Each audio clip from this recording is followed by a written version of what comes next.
before we get started today, let's go ahead and have a word of prayer. Dear gracious Heavenly Father, I want to thank you for this group of people that are here today, Lord, and I thank you for the opportunity to spread your word, Lord. I pray that it will prick someone's heart and be the word that they need to hear this morning. I pray for each and every person that we mentioned in a prayer request, Lord, that we've got people that are hurting, physical ailments, emotional ailments, Lord. I just pray that you would comfort them as only you can, Lord. We have lots of unspoken requests, Lord, and although they were not spoken here today, Lord, you know our needs. I just pray that you'll minister to those needs, Lord. Your grace is sufficient, Lord, and help us be content in knowing that. I pray that you'll bring each and every person back here next week and keep us safe as we go through this week. In Jesus' name I pray. Amen. Amen. All right. Let me get my notes and all that open here. This is a question for y'all, and feel free to answer it. Would you say it's easier to negatively impact a person or situation or positively impact a person or situation? What do y'all say? Mike? Negative. Would everybody agree with that? I would too. Why do y'all think that is? Why is it easier to be negative than positive? It's just easier to tear people down. Agreed. You have to constantly work to be positive. Agreed. It's harder, isn't it? It's easier to be negative than it is to be positive, isn't it? I agree with that. I agree with all of that. And it seems to me like people just kind of gravitate toward negativity. I'm going to get it out in a minute. To negativity than trying to be positive or lift somebody up. I guess that's just the fallen world that we're in. That's our sinful nature. But as Christians, as believers, that ought to be something that we constantly try to avoid and constantly try to improve upon. If y'all brought your Bibles, hang on a minute, I got to find my notes. Turn to 2 Corinthians. It's going to be in chapter 6. Make sure I got the notes here. Chapter 6, we're going to start with verse 14 through 16. I'll give you all a minute to get there. And I agree. I think it's just the sinful, fallen world that we're in where it's easy to be negative and more difficult to be positive.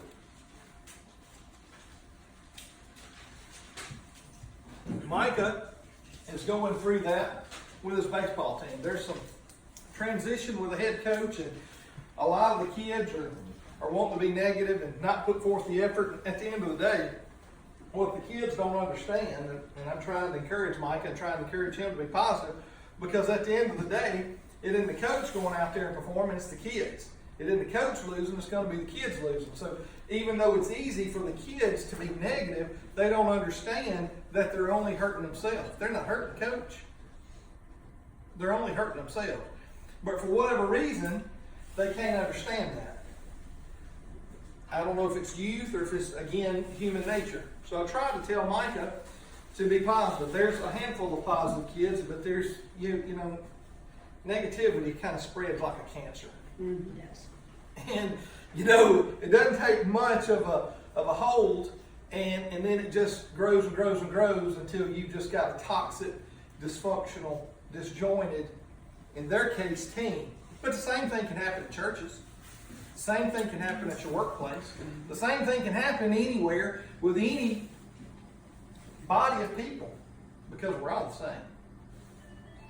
But as Christians, that is something that we ought to fight against. And I know the word ought is a big word, but that is something we should be positive. We should be the light. We should be the positive reinforcement that people have, because there are so many people in this world that don't know Jesus. We know Jesus. We know how everything's going to end. We know that Jesus is going to be victorious, and therefore that's why we should love and show grace to other people, and therefore show positivity. I know it's very difficult. Okay, so you're saying, Neal, how does this pertain to 2 Corinthians chapter 16, 14 through 16. And I'm going to go ahead and read it, and then we're going to kind of expound upon it. Many of you know this verse. These verses is quite popular.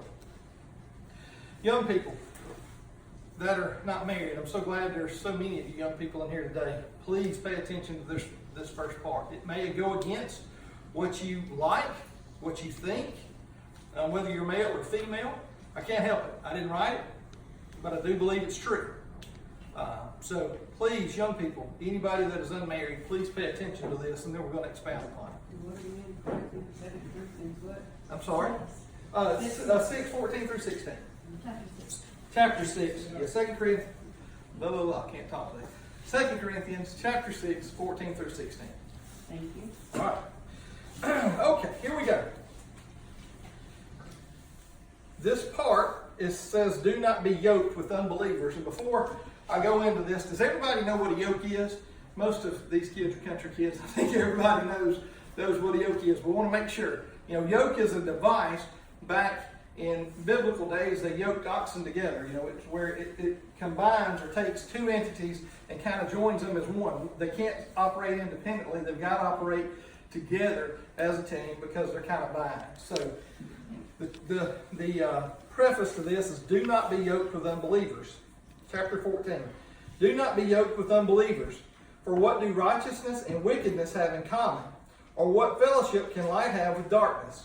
What harmony is there between Christ and Belial? And that's just another term for Satan. What does a believer have in common with an unbeliever? What agreement is there between the temple of God and idols? For we are the temple of the living God. As God has said, I will live with them and walk among them, and I will be their God, and they will be my people. So here, they're talking about people that are married or about to get married. And what he's saying is quite clearly, hey, if you're a believer, don't marry an unbeliever. But also, let me make this point. If you are already married and your spouse is not a believer, this is not an advocation to say go out and get a divorce. The Bible is very clear about that. Do not get a divorce. I'm not saying that. Don't get a divorce. If you've already married somebody that's not a believer, do not do that. But what it is saying, if you're not married, don't marry, don't yoke up with somebody else that is not a believer.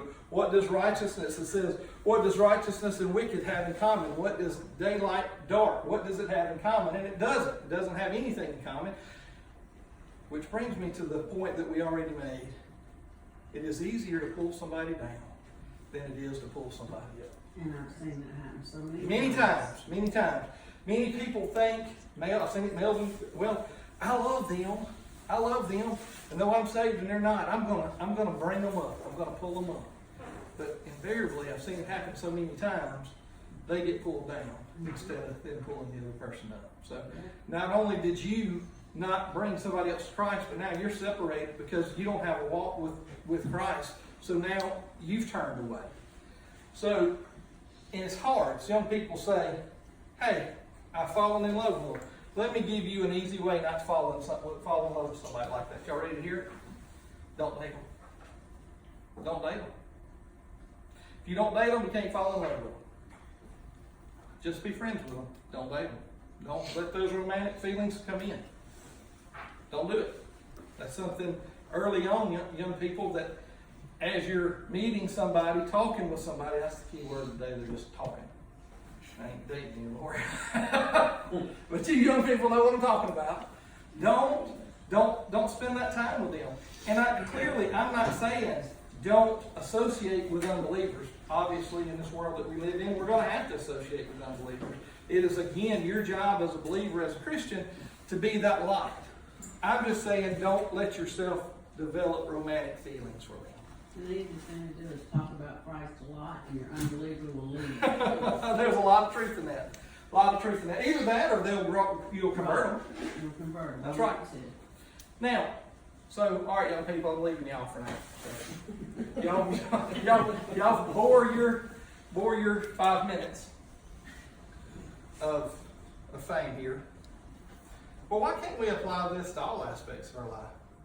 Why can't we use a broader term? Why do we take this yoke business just with being married? Why don't we apply it with our hobbies? Why don't we apply it to our entertainment? Why don't we apply the same yoke to our jobs, our friends, or any other application in our life? Because you're joined. The more time you spend with something, whether it's your job, entertainment, hobbies, whatever, you're yoked to it. Let me give y'all a for instance. Most of y'all know we have horses, had horses, race horses all around.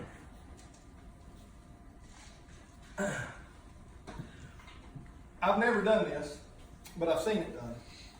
There are a lot of people that raise horses. When you raise horses, and I've got several this year that are turning from weanlings to yearlings. The horse's gestation period is 11 months, so you can only have one horse a year. So once they start turning about a year old, most especially little stud colts, little boys, when the spring of the year, when the days start getting long, the weather starts warming up like this, they kind of start feeling their oats, so to speak. They start thinking that they're the baddest cat on the block. And a lot of people will take a donkey and harness that colt to that donkey. A couple things happen. You say, well, that ain't real fair to the donkey, because 9 out of 10 times the colt's bigger than the donkey, and that is true. But the way they harness them together, the donkey is so short-bodied and short-coupled, he can kick the colt, and the colt can't kick him. Now, no matter how hard, when the colt turns to try to kick at the donkey, he just keeps pushing him out of the way. But the donkey is short-bodied enough that he can turn and kick the colt and kick him all over the back end. So what do you think happens when you first hook this colt to the donkey? Well, he drags the donkey all over the place for the first little while until he gets tired. And then the donkey will start kicking and biting, whatever he's got to do. Donkeys are kind of mean. But soon, and they'll leave them like this 24 hours a day. They leave them a week. Just depends on how bad the colt is. But soon the colt figures out that he eats when the donkey eats, and he drinks when the donkey eats, and he goes where the donkey goes. And the colt is no longer feeling his oats. He has been humbled. He has been brought down by that donkey. And the donkey won't cause serious harm to them. They're not going to break a leg or anything like that, but they will be beat up, scratched, and have a couple of knots on their body for the sake of it. So think about that. As you go through, as you're a Christian and you go through your life, think about, what are you yoked to? Is it good? Is it bad? Is it positive? Would the Lord be pleased with it? Think about that. Whatever you do, whatever you're yoking yourself to, don't compromise your faith. Don't compromise your beliefs.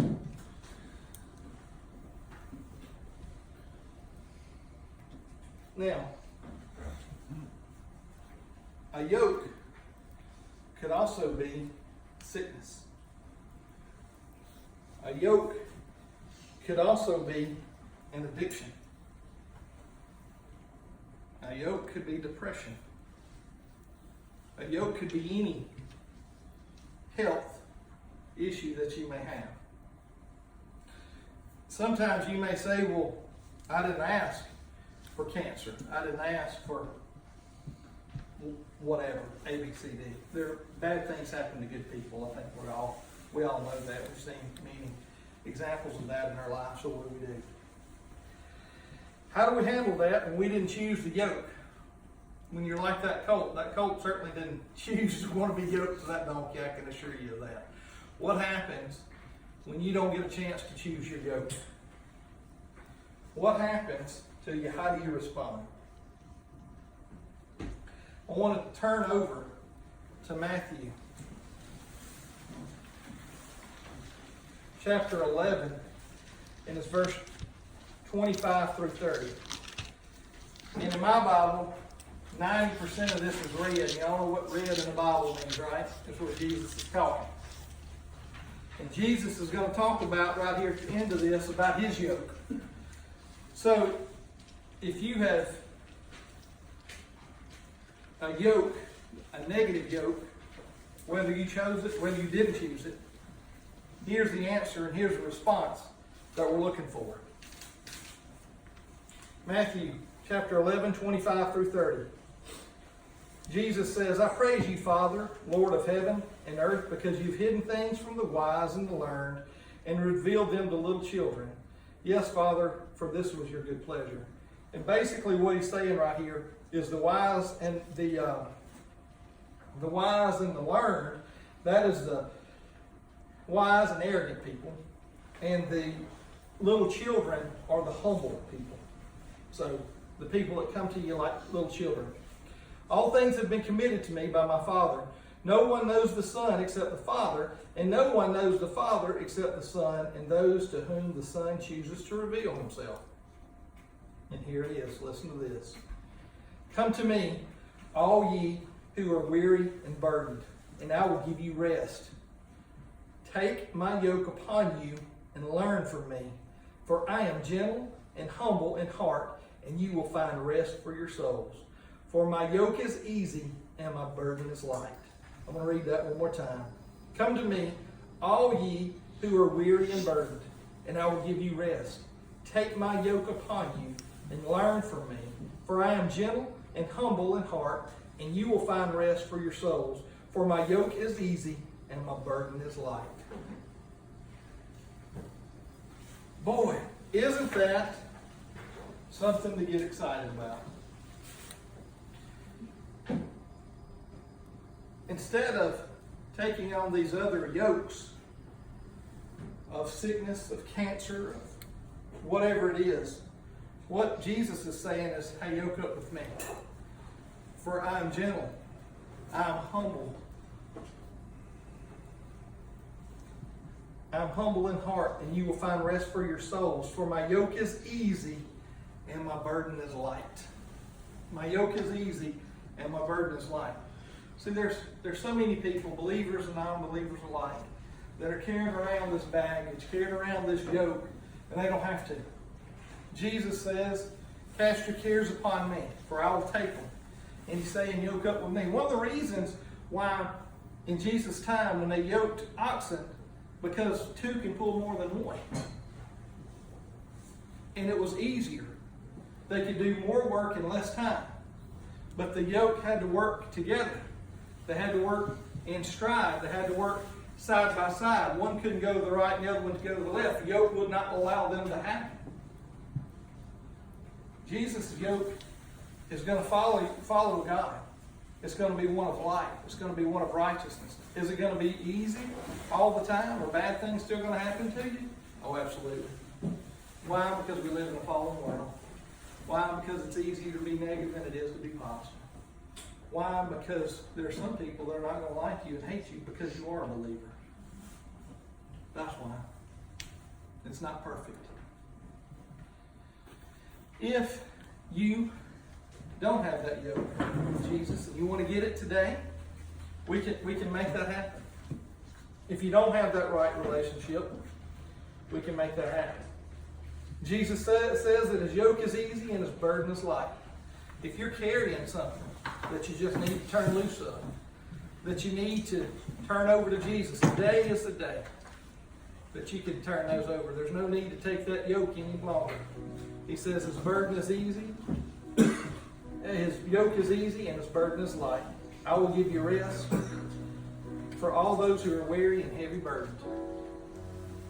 He's speaking to us today with that. I know we don't have an altar, but if there's something you need to pray about, some burden you need to get over, feel free to come here and kneel.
Amen.